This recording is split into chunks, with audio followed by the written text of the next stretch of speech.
दोस्तों इमेजिन एक इंडिकेटर इतना पावरफुल कि एक जापानीज जर्नलिस्ट ने अपने 30 साल यानी 3 डिकेड्स बिता दिए इसको परफेक्ट करने में। नमस्कार, मेरा नाम है अंकित सिंह रावत और आज की ऑप्शन की सीख में हम लोग इसी इंडिकेटर यानी इचिमोकू क्लाउड के बारे में पढ़ने वाले हैं। तो आइए शुरुआत करते हैं। तो दोस्तों सबसे पहले मैंने ओपन कर लिया क्वांटसेप एप्लीकेशन, आप सब लोग भी ओपन कर लीजिए। नीचे डिस्क्रिप्शन पे लिंक दिया है तो वहां से जाके आप साइन अप कर सकते हो and guys it's totally free. तो जल्दी से जाके साइन अप कीजिए एंड मेरे साथ क्वांटसेप का एप्लीकेशन ओपन कर लीजिए। तो दोस्तों आप मेरे चार्ट के ऊपर देख सकते हो इचिमोको क्लाउड इंडिकेटर मैंने यहाँ पे अप्लाई कर दिया। तो इसी तरीके से आपको भी ये इंडिकेटर सबसे पहले अपने चार्ट पे अप्लाई कर देना है। एंड क्वांटसेप एप्लीकेशन में एक बहुत अच्छी बात यह है कि आप जितने मर्जी उतने इंडिकेटर यहाँ पे अप्लाई कर सकते हो, so there is no limitation. अब सबसे पहले अगर आप इस इंडिकेटर को देखोगे तो यहाँ पे मल्टीपल लाइंस आपको दिख रही है। मैं थोड़ा सा इसके पीछे का बेसिक जो है वो आप सभी को बता देता हूं। एंड अगर यहाँ पे हम सबसे पहले इस इंडिकेटर के लाइंस की बात करें तो ये कुछ मूविंग एवरेजेस को यहाँ पे यूज करते हैं। ओके, अभी जो बेसिक मूविंग एवरेज यहाँ पे यूज किए गए हैं दैट इज सबसे पहले 9 मूविंग एवरेज यहाँ पे यूज किया गया है, देन 26 का मूविंग एवरेज यहाँ पे यूज किया गया है एंड 52 मूविंग एवरेज को यहाँ पे यूज किया गया। सबसे पहले जो 9 मूविंग एवरेज है इसके पीछे का लॉजिक ये है कि 1.5 जो एक वीकली ट्रेडिंग साइकिल होती है उसको यहाँ पे कंसीडर किया गया है एंड दैट इज व्हाई 9 का मूविंग एवरेज यहाँ पे यूज किया गया। इसके अलावा जो सेकंड मूविंग एवरेज है दैट इज 26 और इस 26 को यूज करने के पीछे रीजन है जो जापानीज एक्सचेंज था वहां पे पहले 26 ट्रेडिंग सेशन हुआ करते थे एक महीने के अंदर। So that is why 1 month के टाइम फ्रेम को देखते हुए 26 का मूविंग एवरेज यहाँ पे लिया गया। अगर बात करें 52, सो इसको यहाँ पे लिया गया है 2 महीने के ट्रेडिंग सेशन को ध्यान पे रखते हुए। सो अप्रोक्सीमेटली जापानीज जो एक्सचेंज है वहां पे 52 ट्रेडिंग सेशन होते थे 2 महीने में। सो दैट इज वाई 52 का मूविंग एवरेज यहाँ पे लिया गया। अब मूविंग एवरेज के बाद यहाँ पे कुछ आपको मल्टीपल लाइंस दिखेंगी, मूविंग एवरेज दिखेंगी, इनका कुछ नाम भी है, मैं आप सभी को वो भी बता देता हूँ। तो यहाँ पे मैंने वापस अपने इंडिकेटर को ओपन कर लिया है। अब अगर आप यहाँ पे देखते हो तो कुछ क्लाउड का फॉर्मेशन यहाँ पे आपको होता हुआ दिखेगा, राइट। ये जो क्लाउड है ये 2 चीजों से मिलकर बना है। पहला आपका लीडिंग स्पैन 1 या फिर आप इसको ए भी बोल सकते हो, लीडिंग स्पैन ए। दूसरा आपका होता है लीडिंग स्पैन बी। अब इसको लीडिंग स्पैन इसलिए बोला जा रहा है बिकॉज ये 26 जो पीरियड है वो आगे चलता है आपके करंट ट्रेडिंग प्राइस से, यानी जो भी प्राइस अभी चल रहा है उससे 26 पीरियड ये आगे रहेगा, right. And now it depends कि आप कौन सा टाइम फ्रेम यूज कर रहे हो। अगर आप 1 आवर टाइम फ्रेम यूज कर रहे हो तो उसके आगे 26 पीरियड के आगे आपको ये लीडिंग स्पैन का क्लाउड दिखने वाला है। अगर हम बाकी लेवल्स की बात करें या लाइंस की बात करें तो आपको यहाँ पे एक येलो लाइन दिखाई देगी और जिस तरीके से लीडिंग स्पैन आपका 26 पीरियड आगे चलता है उसी तरीके से ये एक लैगिंग स्पैन है जो आपका 26 पीरियड पीछे ट्रेड करता है, करेक्ट। इसके साथ साथ आपको यहाँ पे 2 लाइंस और दिखती हैं। सो जो रेड कलर की लाइन आपको यहाँ पे दिख रही है this is your base line and अगर आप ब्लू लाइन की बात करो तो ये ब्लू लाइन आपकी कन्वर्जन लाइन कहलाती है, राइट। सो काफी मल्टीपल एवरेजेस आपको दिख रहे हैं एंड इन सबका काम अलग अलग होता है।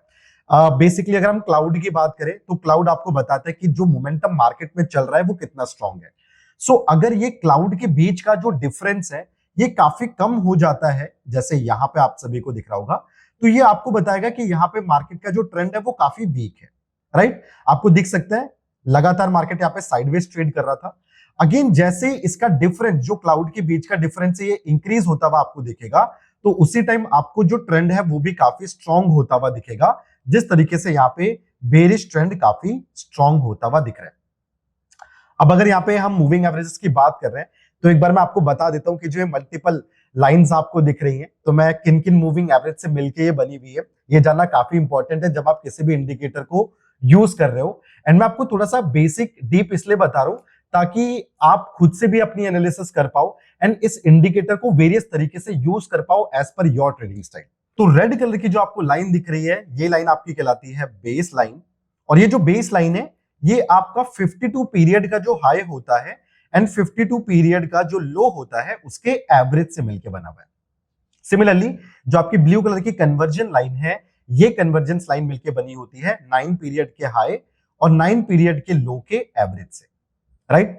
सिमिलरली अगर हम पीछे की साइड देखें तो ये मैंने आपको ऑलरेडी बता दिया 26 पीरियड पीछे ट्रेड करता है करेक्ट। एंड अगर आप यहाँ पे देखोगे तो ये आपको 26 जो पीरियड होगा उसके हाई एंड लो के एक एवरेज से बन के दिखाई देगा। नाउ जब हम यहाँ पे बेस लाइन और कन्वर्जेंस लाइन को डिकोड कर लेंगे तो इन दोनों यानी बेस लाइन और आपके कन्वर्जेंस जो यहाँ पे लाइन थी, इन दोनों के एवरेज से मिलके बनता है आपका जो ये लीडिंग स्पैन होता है 2, ये आपका बनता है इन दोनों के एवरेज से, राइट। अब ये तो थोड़ा बेसिक था, अगर आपको ये चीज जाननी है तो आप इसको और अच्छे से पढ़ सकते हो, right. We have multiple website जहाँ पे इस इंडिकेटर के बारे में बहुत ज्यादा जानकारी मिल जाती है, we have multiple books, but फिलहाल के लिए हम ये जानेंगे कि इनको ट्रेड कैसे किया जाए, करेक्ट। तो अब मैं आपको यहाँ पे स्ट्रैटेजी बता रहा हूं, बहुत ध्यान से सुनिएगा। अब इस स्ट्रैटेजी में सबसे पहले अगर टाइम फ्रेम की बात करें तो आप यहाँ पे छोटे टाइम फ्रेम को यूज कर सकते हो, बट मेक श्योर कि ज्यादा छोटा टाइम फ्रेम भी यूज ना करो, जैसे 1 मिनट या फिर 3 मिनट, बिकॉज यहाँ पे काफी ज्यादा नॉइस क्रिएट हो सकता है एंड खास तौर पे वहां पे प्रॉब्लम हो सकती है जहां पे मार्केट साइडवेज हो।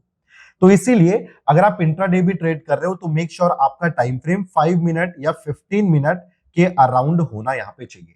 इसी तरीके से अगर आप थोड़े बड़े टाइम फ्रेम पे ट्रेड कर रहे हो तो वहां पे आप यूज कर सकते हो 1 आवर का टाइम फ्रेम, इसके साथ साथ 4 आवर का time frame and daily time frame. So ये 3 टाइम फ्रेम आपके स्विंग ट्रेड्स में काम कर जाते हैं। अब मैं यहाँ पे एग्जांपल लूंगा with 1 hour time frame so that कि हम थोड़ा स्विंग का जो पर्सपेक्टिव है वो भी यहाँ पे कवर कर सके। तो मैंने ऑलरेडी यहाँ पे 1 आवर का टाइम फ्रेम सेलेक्ट किया है। अभी अगर मैं करंटली इस स्टॉक को देखूं तो मैं आपको थोड़ी सी कंडीशन यहाँ पे बता देता हूं कि कब कब ये इंडिकेटर आपको बुलिशनेस दिखाता है और कब बेरिशनेस दिखाता है और हम कहां पे अपनी एंट्री को प्लान करेंगे। तो अगर इसके क्लाउड की बात करी जाए तो स्ट्रेंथ तो मैंने आपको बताई थी कि जब भी इसका क्लाउड के बीच का डिफरेंस कम रहेगा उस टाइम पे स्ट्रेंथ इसकी काफी वीक रहती है, और जैसे इसके बीच का जो डिफरेंस है लीडिंग स्पैन ए और लीडिंग स्पैन बी के बीच का जो डिफरेंस है जब ये इंक्रीज करता है तो ये आपको बताता है कि मार्केट में बहुत अच्छा मोमेंटम आने वाला है, करेक्ट। तो ये आपके ट्रेंड के मोमेंटम को दिखाता है या फिर बताता है कि कितना स्ट्रॉन्ग आपका वो ट्रेंड है। इसी तरीके से जो ये क्लाउड है इसके बीच का डिफरेंस आपको बताता है कि फ्यूचर्स में सपोर्ट एंड रेसिस्टेंस कहां पे बने हुए हैं एंड ऑल्सो ये रिट्रेसमेंट भी बताता है, तो कभी कभार आपको यहां से ट्रेंड का रिवर्सल देखने को भी मिलेगा। अब यहां पे बात करेंगे प्राइस की। अगर आपका क्लोजिंग प्राइस ये क्लोज हो जाता है अबव योर क्लाउड्स, जो ये इचिमोकु क्लाउड्स आपको दिख रहे हैं इसके ऊपर अगर आपका क्लोजिंग प्राइस आता है तो इसका मतलब है वो बुलिश सेंटीमेंट दिखा रहा है मार्केट में। एंड सिमिलरली अगर मार्केट इस क्लाउड के नीचे की साइड पे ब्रेक करके ट्रेड करने की कोशिश करता है तो वो आपका बेरिश सेंटीमेंट बताता है मार्केट के अंदर। अब यहाँ पे बारी आ चुकी है कि कंडीशंस को नोट किया जाए। मैं आपको बताने वाला हूं कुछ कंडीशंस जिनके चलते आप बहुत बेहतरीन ट्रेड्स बना सकते हो मार्केट में और एक अच्छा रिस्क रिवॉर्ड रेशियो आपको मिलेगा।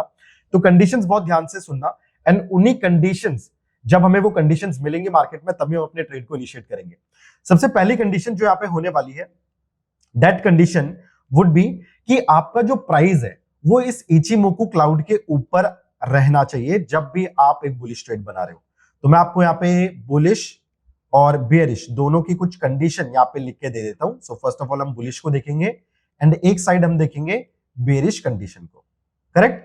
तो सबसे पहले मैंने यहाँ पे क्लाउड की बात करी, तो अगर आप बुलिश हो तो आपका जो प्राइस है या फिर मैं बोल सकता हूं आपका जो क्लोजिंग प्राइस है, राइट, चाहे आप 5 मिनट में ट्रेड कर रहे हो चाहे आप स्विंग ट्रेड के टाइम फ्रेम पे ट्रेड कर रहे हो, सो आपका जो क्लोजिंग प्राइस है that should be above your cloud. तो आपका जो इचिमोकु क्लाउड है उसके ऊपर रहना चाहिए। इसी तरीके से अगर आप बेरिश साइड पे ट्रेड कर रहे हो तो आपकी जो क्लोजिंग है ये क्लोजिंग आपको मिलनी चाहिए आपके क्लाउड से नीचे यानी बिलो योर क्लाउड, राइट। सो ये पहली कंडीशन है, सबसे पहले इसको देखेंगे। सेकंड कंडीशन जो यहां पे मुझे चाहिए दैट शुड बी कि आपका जो कन्वर्जेंस या फिर आप बोलोगे जो आपका कन्वर्जन लाइन है, ये कन्वर्जन लाइन आपकी बुलिश ट्रेड कर रही है या फिर ब्रेक कर रही है ब्रेकिंग अबव, आप बोल सकते हो breaking above your base line, ठीक है। तो जो मेरी कन्वर्जन लाइन थी ये मेरी बेस लाइन से ऊपर ट्रेड होनी चाहिए जब मैं बुलिश बना रहा हूं। एंड सिमिलरली बेरिश के लिए ये जो कन्वर्जन लाइन थी ये कन्वर्जन लाइन ब्रेक करनी चाहिए नीचे के साइड पे आपकी बेस लाइन को अगर आप बेरिश ट्रेड बना रहे हो। सो कन्वर्जन लाइन यहां पे मैं लिख देता हूं ब्रेकिंग बिलो आपके बेस लाइन से, ठीक है। अभी हम प्रैक्टिकली भी करेंगे, so don't worry about it, right. तीसरा है यहां पे कि आपका जो लैगिंग स्पैन था यानी जो येलो कलर की लाइन थी that is your lagging span, वो लैगिंग स्पैन आपके क्लाउड से नीचे यानी बिलो ट्रेड कर रहा होना चाहिए। सिमिलरली यहां पे भी लिख देता हूं, अगर आपका लैगिंग जो स्पैन है वो क्लाउड के बिलो नहीं, अगर आप बुलिश हो तो अबव ट्रेड करेगा, और अगर आप बेरिश हो तो लैगिंग स्पैन आपका बिलो ट्रेड करेगा आपके क्लाउड से। ओके, तो lagging span below your cloud. Okay, तो ये सारी चीजें ध्यान दीजिएगा। एंड इसके साथ एक लास्ट जो आपको कंडीशन देखनी है, दैट इज योर क्लाउड। तो अब क्लाउड जब भी आप देख रहे हो, तो मैंने आपको बोला था जो करंट क्लोजिंग प्राइस होगा उससे 26 पीरियड आगे आपका क्लाउड चलता है, और जो करंट प्राइस अभी चल रहा है उससे 26 पीरियड पीछे आपका लैगिंग स्पैन चलता है। करेक्ट। अब अगर मैं क्लाउड को देख रहा हूं, तो जिस टाइम पे मेरा क्लोजिंग प्राइस मुझे दिख रहा है, जो रीसेंट कैंडल अभी बन रही है, तो वहां पे मुझे देखना है कि 26 पीरियड आगे चल रहा है क्लाउड का जो कलर होना चाहिए, अगर मैं बुलिश में ट्रेड कर रहा हूं तो वो ग्रीन होना चाहिए, और अगर मैं बेरिश साइड पे ट्रेड बना रहा हूं तो that should be your red colour. तो क्लाउड का कलर देखना उस टाइम पे भी काफी ज्यादा इंपॉर्टेंट है। आई होप ये सारी कंडीशन आपको क्लियर हो रही है। आप एक स्क्रीनशॉट ले सकते हो इस कंडीशन का, सो दैट कि आप बाद में भी इसको एनालाइज कर पाओ। तो अब इन सारी कंडीशन को मैं देखूंगा चार्ट्स के ऊपर प्रैक्टिकली विद एग्जांपल्स। तो आइए चलते हैं क्वेंसेप एप्लीकेशन में। एंड अगेन मैं आप सभी को बता दूं कि अगर आपने अभी तक क्वेंसेप एप्लीकेशन साइन अप नहीं किया है तो नीचे डिस्क्रिप्शन पे लिंक है, आप अभी जाके क्वेंसेप को साइन अप कर सकते हो। It's totally free. More than that, यहाँ पे आपको 125 से ज्यादा ऑप्शन के टूल्स मिलते हैं। अलॉन्ग विद इट हमारे पास लर्निंग कंटेंट है, मोर देन 2000 वीडियोस हमने आप सभी के लिए बना रखी है on basic, intermediate and advance concepts के ऊपर। तो अभी जाके कॉन्सेप्ट को चेक करिए। एंड अब आगे बढ़ते हैं प्रैक्टिकल एग्जांपल्स की तरफ। तो अगर मैं इस बेरिश मोमेंटम की बात करूं, ये बेरिश मोमेंटम काफी पहले से स्टार्ट हो चुका था डिक्सन के स्टॉक में। एंड अगर मुझे सारी कंडीशन चाहिए तो सबसे पहले मैं अपनी कंडीशन देखूंगा कि मेरा जो क्लोजिंग प्राइस है that should be closing below, यानी मैं बेरिश की यहाँ पे कंडीशन बना रहा हूं, और मुझे दिखा कि ऊपर ट्रेड करता हुआ प्राइस ने फाइनली 1 घंटे के कैंडल में देख रहा था, सो 21 नवंबर 9:15 यानी 9:15 पे इसने क्लोजिंग दी है इचिमोकु क्लाउड के नीचे। अब अगर यहां पे मुझे इचिमोकु क्लाउड के नीचे इसके क्लोजिंग मिल रहे हैं, इसका मतलब मैं बेरिश सेंटिमेंट्स की कंडीशंस को देख सकता हूं। तो आइए एक एक करके उन सारी कंडीशंस को यहां पे देख लेते हैं। सबसे पहले अगर बात करें इसके क्लोजिंग प्राइस की, तो आपको यहां पे दिखेगा इसका जो क्लोजिंग प्राइस है वो क्लोज हो चुका है बिलो योर इचिमोकु क्लाउड। तो पहली कंडीशन हमारी यहाँ पे फुलफिल हो चुकी है। आप देखिए ये 21 नवंबर की कैंडल है, सुबह 9:15 की, तो मुझे मिल चुका है closing below my Ichimoku cloud. That is the first condition. दूसरी कंडीशन मुझे चाहिए थी कि अगर मैं बेरिश साइड पे ट्रेड कर रहा हूं तो इस टाइम पे मेरा जो कन्वर्जन लाइन है वो बिलो ट्रेड करनी चाहिए मेरी बेस लाइन के साथ, राइट। तो अगर मैं यहाँ पे कन्वर्जन लाइन देखूं, that is your blue line, तो ब्लू लाइन मुझे बिलो दिखनी थी रेड लाइन से जो बेस लाइन है। तो मैं यहाँ पे मेंशन भी कर देता हूं, आपकी रेड लाइन बेस लाइन है और आपकी जो ब्लू लाइन है that is your conversion line. Okay, तो अभी आप देखोगे तो जब मार्केट यहाँ पे 21 नवंबर को ट्रेड कर रहा था बिलो इचिमोकु क्लाउड, उसी टाइम पे आपकी blue line is trading below your base line, जो कि मेरी सेकंड कंडीशन का कंफर्मेशन है। तो फर्स्ट कंडीशन कंफर्म हो चुकी है, सेकंड कंडीशन भी कंफर्म हो चुकी है। अब आते हैं थर्ड कंडीशन पे। तो इस टाइम पे मुझे ये भी चाहिए था कि मेरा जो येलो लाइन है आप इसको देख सकते हो, that is your lagging span. तो ये लैगिंग स्पैन भी आपका क्लाउड से नीचे ट्रेड करना चाहिए। तो आप देख सकते हो जिस टाइम पे यहाँ पे इसने नीचे क्लोजिंग दी, अगर मैं कर्सर को वहां पे रखूं और चेक करूं कि उस टाइम पे जो मेरा लैगिंग स्पैन था वो कहां पे था, तो आप इस टाइम पे अगर क्लोजिंग प्राइस पे अपना कर्सर रखोगे तो आपको दिखेगा लैगिंग स्पैन स्टिल इचिमोकु क्लाउड के बीच में था, राइट। यहां पे आप देख सकते हो उसके बीच में था। अब अगर इसके जस्ट नेक्स्ट कैंडल यानी 10:15 के कैंडल को देखें तो इस टाइम पे भी आपका जो लैगिंग स्पैन था वो क्लाउड के अंदर ही था, करेक्ट। नेक्स्ट कैंडल करीबन बनी 11:15 पे, and this is the exact time जहां पे हमारी थर्ड कंडीशन भी कंप्लीट हो चुकी थी, यानी हमारा क्लोजिंग प्राइस इचिमोकु क्लाउड के नीचे था, हमारा जो कन्वर्जन लाइन है ब्लू कलर की लाइन वो आपकी रेड लाइन यानी बेस लाइन को ब्रेक कर रही है नीचे की साइड पे, साथ ही साथ आपका जो लैगिंग स्पैन है वो लैगिंग स्पैन भी आपका क्लाउड से नीचे ट्रेड कर रहा है। तो थर्ड कंडीशन भी हमारी फुलफिल हो चुकी है। लास्ट कंडीशन हमें देखनी है कि क्लाउड का कलर यहां पे रेड होना चाहिए। तो अब अगर आप यहां पे ट्रेड को बनाने की कोशिश कर रहे हो, मैं इसको मार्क कर देता हूं इस पॉइंट को। सो करीबन हम इस कैंडल पे जो कि करीबन डोजी की तरह लग रही है, यहां पे अपने ट्रेड को इनिशिएट करने की कोशिश कर रहे हैं, क्योंकि हमारी first, second and third condition complete हो चुकी है। बात आती है फोर्थ कंडीशन की। तो हमें देखना है कि इचिमोकु क्लाउड का कलर यहाँ पे रेड होना चाहिए। तो अगर आप यहाँ पे ट्रेड कर रहे हो, इसका मतलब करीबन इस टाइम पे क्लाउड आपको यहाँ कहीं पे शो हो रहा होगा, और आप यहाँ पे देख सकते हो कि एक बेरिश क्लाउड है जिसका कलर आपको यहाँ पे रेड कलर का दिखेगा। So that is again a confirmation कि यहां से मेरी फोर्थ कंडीशन भी कंफर्म हो चुकी है। एंड अब मैं यहाँ पे रेडी हूं कि मैं एक स्विंग ट्रेड बना सकता हूं, बिकॉज मैंने 1 आवर का टाइम फ्रेम यहाँ पे यूज किया हुआ है। तो यानी एक स्विंग ट्रेड 3 से 4 दिन का होल्डिंग पीरियड बन सकता है इजीली। और यहाँ पे अगर आपको रिस्क रिवॉर्ड रेशियो जानना है along with the stop loss, तो जब भी इस तरीके का ट्रेड आपका बनता है तो आपके पास यहाँ पे 2 अपॉर्चुनिटीज होती है अपने स्टॉप लॉस को प्लेस करने की। नॉर्मली अगर मैं स्टॉप लॉस की बात करूं एक स्विंग ट्रेड के लिए, तो वो प्लेस किया जाता है आपके क्लाउड के ऊपर, यानी जहां पे भी आप ट्रेड बना रहे हो और जहां उस टाइम पे जो भी क्लाउड का अपर बैंड है, यानी जो लीडिंग स्पैन ए है, उसी पे आपका स्टॉप लॉस लगता है। तो अगर मैं यहां पे ट्रेड ले रहा था 11:15 21 नवंबर को, तो मेरा स्टॉप लॉस करीबन इस पॉइंट पे कहीं पे होना चाहिए था, राइट। जो मेरा इचिमोकु क्लाउड का लीडिंग स्पैन ए है, यानी अपर लेवल, वहां पे मेरा स्टॉप लॉस मेंशन होना चाहिए था। अगर मैं यहां से ट्रेड इनिशिएट करके अपर लेवल को अपना स्टॉप लॉस लेता हूं, तो एक बार हम लोग चेक कर लेते हैं कि कितना हमें यहाँ पे एक पीएनएल मिलने वाला है। So we are initiating our trade around here, और अगर मैं स्टॉप लॉस देखूं तो करीबन इस टाइम पे स्टॉप लॉस मेरा यहाँ कहीं पे रहेगा। एंड अगर मैं इसके बिहाफ पे, स्टॉप लॉस के बिहाफ पे अपना रिस्क रिवॉर्ड रेशियो मेंशन करूं, तो आपको यहाँ पे दिखेगा करीबन जो पहला एक फॉल आया था उसने आपको 1.5 के अराउंड का रिस्क रिवॉर्ड रेशियो दे दिया है। अगर आप इससे और नीचे देखोगे तो मार्केट ने बाद में जाके, because it's a swing trade, तो आप इसको होल्ड कर सकते थे, आप देखोगे कि करीबन आपको यहाँ पे 1:2 से ऊपर का एक बहुत बेहतरीन रिस्क रिवॉर्ड रेशियो मिला है। इवन मैं देख सकता हूं कि यहाँ पे 3.5 का रिस्क रिवॉर्ड रेशियो दिख रहा है। तो आप इस पूरे मूवमेंट को एंजॉय कर सकते थे स्विंग ट्रेड के दौरान। अभी यहाँ पे एक दूसरे स्टॉक को भी लेके चलते हैं, लेट्स सी उसके अंदर किस तरीके का मोमेंटम था। तो एक स्टॉक बहुत अच्छा मूव किया था recently, and that was hinging. तो मैं उसको यहाँ पे ओपन कर लेता हूं। एंड इसको ओपन करने के पीछे एक रीजन ये है कि इसने एक बहुत अच्छा मोमेंटम दिया है। अब ये जानने की कोशिश है कि जब इसने मोमेंटम दिया था तो क्या हमारे इस इंडिकेटर ने इसको कैप्चर किया था या नहीं, वो यहाँ पे मैं आप सभी को दिखाता हूं।